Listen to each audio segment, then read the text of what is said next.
গরমের শুরুতেই আমার জারবেরা এবং অ্যাজেলিয়া যে গাছগুলোকে আমি আমার বারান্দার শেডে এনে রেখেছি।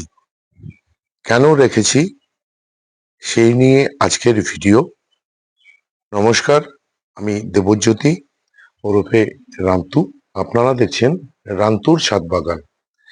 জারবেরা, অ্যাজেলিয়া এবং গোলাপ আমার ছাদ বাগানের যে গাছগুলো রয়েছে সে সমস্ত গাছগুলো সবই কিন্তু সিন্ডার মিডিয়াতে বসানো।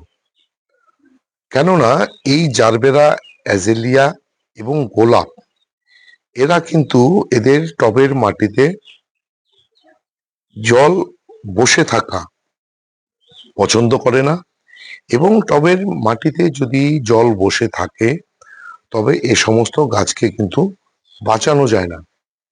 এবং এই যে অ্যাজেলিয়া এবং জারবেরা এ সমস্ত গাছ শীতের গাছ, শীতকে এরা বেশি পছন্দ করে। গরম এবং অতিরিক্ত জল এরা কিন্তু একদম পছন্দ করে না। বিশেষ করে জারবেরা গাছ গরম এবং সূর্যের আলো খুব একটা সহ্য করতে পারে না। আমার যে এই যে গাছগুলো দেখছেন, জারবেরা এবং অ্যাজিলিয়া, এই গাছগুলোকে আমি আমার এই যে বারান্দায় শেডের তলে এনে রেখেছি। এই গাছগুলো কিন্তু সকালের থেকে সকাল 10টা পর্যন্তই রোদ পায়, তারপর আর সারাদিন এই গাছগুলোতে রোদ পায় না, তবে উজ্জ্বল আলোটা পেয়ে যায়। এই যে জারবেরা গাছ এবং অ্যাজিলিয়া গাছ, তার উপরে আমার এর আগে বেশ কয়েকটি ভিডিও দেওয়া আছে আমার এই চ্যানেলে। এই যে অ্যাজিলিয়া গাছগুলো, এই অ্যাজিলিয়া গাছগুলোর মিডিয়া রয়েছে পাতা পচা সার এবং সিন্ডার। এই যে দেখুন, আমার এখানে অ্যাজিলিয়ার দুটো চারা রয়েছে। এই গাছ দুটো কিন্তু টোটালি হচ্ছে পাতা পচা সারে। আমি যখন এই গাছ দুটোকে রিপোর্ট করব, তখন আমি জাস্ট এই গ্রো ব্যাগের থেকে গাছটিকে বের করে নিয়ে টবের তলায় যে ড্রেনের হোলটি রয়েছে তার উপরে একটি খোলামকুচি দিয়ে কিছুটা সিন্ডার দিয়ে গাছটি বসিয়ে দিয়ে সাইড দিয়ে সিন্ডার দিয়ে দেব। যার জন্য এই যে অ্যাজিলিয়া গাছকে দিনে একবার জল দিলেই হয়ে যায়, এবং জারবেরা গাছের ক্ষেত্রে মিডিয়া যেটা রয়েছে সেটা হচ্ছে 60% সিন্ডার, 20% ভার্মি কম্পোস্ট এবং 20% কোকোপিট। তাই জারবেরা গাছের ক্ষেত্রে আমি একদিন অন্তর অন্তর জল দিই। যদি আজকে জল দিই সকালে, যদি আজকে জল দিই আমি কালকে বিকেলবেলা দিই। এভাবেই কিন্তু আমি আমার এই যে জারবেরা এবং অ্যাজিলিয়া গাছের জলের যে পরিচর্যা, মানে এই যে তারকে জল দেওয়া, এটা কিন্তু করে যাই। তবে অ্যাজিলিয়া গাছকে যেমন একদম স্নান করিয়ে দেই, কিন্তু জারবেরা গাছের ক্ষেত্রে কিন্তু সেটা করাই না। তার কারণ হচ্ছে জারবেরার পাতা খুব সেন্সিটিভ। তাই জারবেরা গাছের পাতাতে খুব একটা খাবারই বলুন, জলই বলুন, যেটাই দেই ডাইরেক্ট পাতার মধ্যে দেই না। তবে জারবেরা গাছের ক্ষেত্রে ফাঙ্গিসাইডটা যেহেতু খুব ব্যবহার করতে হয়, কারণ জারবেরা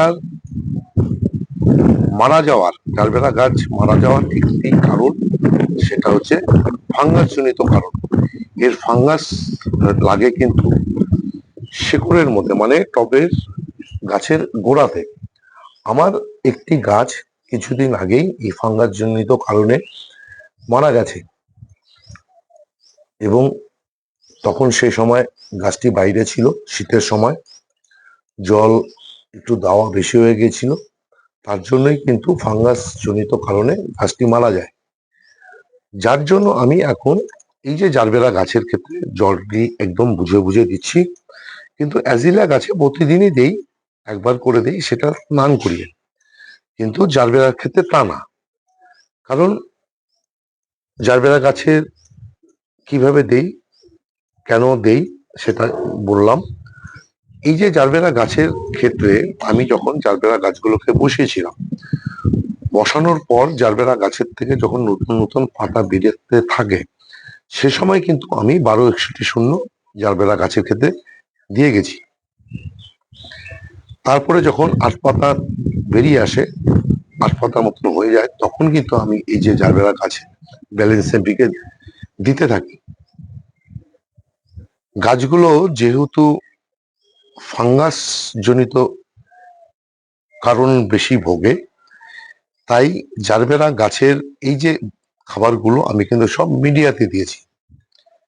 এবং জারবেরা গাছেকে আমি মাসে 2 বার অনুখাদ্য মাইক্রোনিউট্রিয়েন্ট দেই, সেটা হচ্ছে মোভমিন এবং অ্যাগ্রোবিন ম্যাক্স। সেটা টোটালটা মিডিয়ার মধ্যে দিয়ে দিই, 1 গ্রাম 1 লিটার জলে গুলে টবের মিডিয়াতে এই 4টি গাছে মোটামুটি দিয়ে দিলেই হয়ে যায়। আর অ্যাজিলিয়া গাছের ক্ষেত্রে বায়োভিটা এক্স, অ্যাগ্রোমিন গোল্ড এ দুটো ব্যবহার করি, যেটা গোলাপের ক্ষেত্রে ব্যবহার করি। আর অ্যাজিলিয়া গাছের খাবার কিন্তু বর্তমানে ব্যালেন্স এমপিকে, আরে যে জারবেরা গাছের বর্তমান খাবার কিন্তু আমি 13-40-13 দিয়ে যাচ্ছি। কারণ 13-40-13-তে কি রয়েছে, 13 ভাগ রয়েছে নাইট্রোজেন, 13 ভাগ পটাশিয়াম এবং 40 ভাগ ফসফরাস। জারবেরা গাছের যেহেতু শিকড়ের মধ্যেই বেশি সমস্যা, তাই জারবেরা গাছের শেকড়কে ভালো রাখার জন্য আমি 13-40-13 দিয়ে যাচ্ছি, সঙ্গে কিছুটা পটাশিয়াম, কিছুটা নাইট্রোজেন পেয়ে যাচ্ছে। এছাড়া আমি আমার এই যে জারবেরা গাছগুলোতে বা অ্যাজিলিয়া গাছের গুলোতে বা আমার সমস্ত গাছের ক্ষেত্রেই আমি গোলাপ গাছগুলোতে যেমন প্রতি সপ্তাহে হিউমিক অ্যাসিড মিশ্রিত জল দেই, কিন্তু জারবেরা গাছ এবং অ্যাজিলিয়া গাছ এবং আমার ছাদ বাগানে যত রকম গাছ রয়েছে সমস্ত গাছকেই কিন্তু আমি মাসে 1 দিন করে হিউমিক অ্যাসিড মিশ্রিত যে জল সেটা দিতে থাকি বা দিয়ে যাই। কেননা হিউমিক অ্যাসিড গাছের শিকড়কে যেমন সুন্দর রাখে, ঠিক তেমনি আমরা গাছে যে খাবারগুলো দেই টবের মিডিয়াতে, সে সমস্ত খাবারকে গ্রহণ করতে সাহায্য করে। এছাড়া জারবেরা গাছ, অ্যাজেলিয়া গাছ যেহেতু ফাঙ্গাস জনিত কারণের জন্য মারা যায়, তাই অ্যাজেলিয়া গাছ এবং জারবেরা গাছকে কিন্তু ফাঙ্গিসাইড নিয়মিত ব্যবহার করে যেতে হবে। যেহেতু গরম পড়তে শুরু করেছে, তাই এই যে গাছগুলোকে আমি কিন্তু ফাঙ্গিসাইড প্রতি সপ্তাহে ব্যবহার করে যাব এবং ব্যবহার করছি। এই যে গতকালই দেখুন, আমি আমার যে জারবেরা গাছ এবং অ্যাজিলিয়া গাছে আমি পাতার মধ্যে স্প্রে করে দিয়েছি। এছাড়া মাসে যে 3 দিন মানে 3 সপ্তাহ দেই, আমি কিন্তু টবের মিডিয়াতে দিয়ে দিই। কেননা জারবেরা গাছের পাতা যেহেতু খুব সেন্সিটিভ, তাই তাকে যতটা পাতার মধ্যে স্প্রে করা না যায় ততটাই ভালো। কিন্তু পাতা তো ফাঙ্গাস যেন না হয়, তার জন্য মাসে একটা দিন আমি পাতাতে স্প্রে করি। কীটনাশক হিসাবে আমি এই অ্যাজেলিয়া এবং জারবেরা গাছের ক্ষেত্রে সুপার সোনাটা, থিটা এবং কাকা এই 3টাকেই ব্যবহার করি। তবে আমি জারবেরা গাছের ক্ষেত্রে এবং অ্যাজেলিয়া গাছের ক্ষেত্রে সুপার সোনাটাটাকেই বেশি প্রেফারেন্স দেই। কেননা সুপার সোনাটার মধ্যে পিজিআর বর্তমান মানে ভিটামিনের উপাদান রয়েছে। তাই আমি এই যে কীটনাশকের পাশাপাশি গাছগুলোর জন্য ভিটামিনটা পেয়ে যায়, তার জন্য কিন্তু সুপার সোনাটা বেশি প্রেফারেন্স দেই। এই ছিল মোটামুটি জারবেরা এবং অ্যাজিলিয়া গাছের এই গ্রীষ্মকালীন বা গরমের মধ্যে কি করে ভালো রাখতে হয়, কি করে এই গাছগুলোকে পরিচর্যা করতে হয় তা নিয়েই আজকের ভিডিও। আমি এই যে অ্যাজিলে এবং জারবেরা গাছগুলোকে শেডে রাখার কারণ, এরা যেহেতু বেশি জল পছন্দ করে না, বেশি জল সহ্য করতে পারে না, বেশি রোদ বেশি গরম সহ্য করতে পারে না, তাই এদেরকে শেডের তলে নিয়ে আসার কারণ। জারবেরা গাছ গরমের মধ্যেও কিন্তু এভাবেই ফুল দিয়ে যাবে, কিন্তু অ্যাজিলিয়া গাছের ক্ষেত্রে সেটা হবে না, আস্তে আস্তে ফুল কমে আসবে। এরপরে সেপ্টেম্বর মাসে আমি এই যে অ্যাজিলিয়া গাছগুলোকে রিপোর্ট করে দেব। রিপোর্ট করে দেওয়ার পর অক্টোবর মাস থেকে কিন্তু এই গাছগুলোতে ফুল আসতে শুরু করবে, এবং এই যে জারবেরা গাছগুলোকে আমি নভেম্বর মাসে রিপোর্ট করে দেব।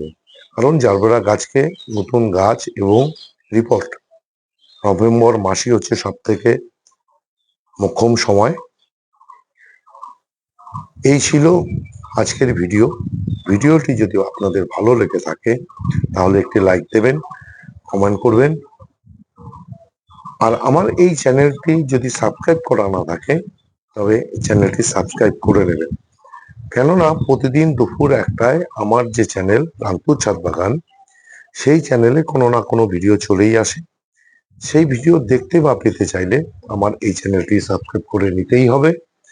সবাইকে অশেষ অশেষ ধন্যবাদ এবং শুভেচ্ছা জানিয়ে আজকের এই ভিডিও শেষ করছি। সবাই ভালো থাকবেন, সুস্থ থাকবেন, সবুজের সাথে থাকবেন। ধন্যবাদ।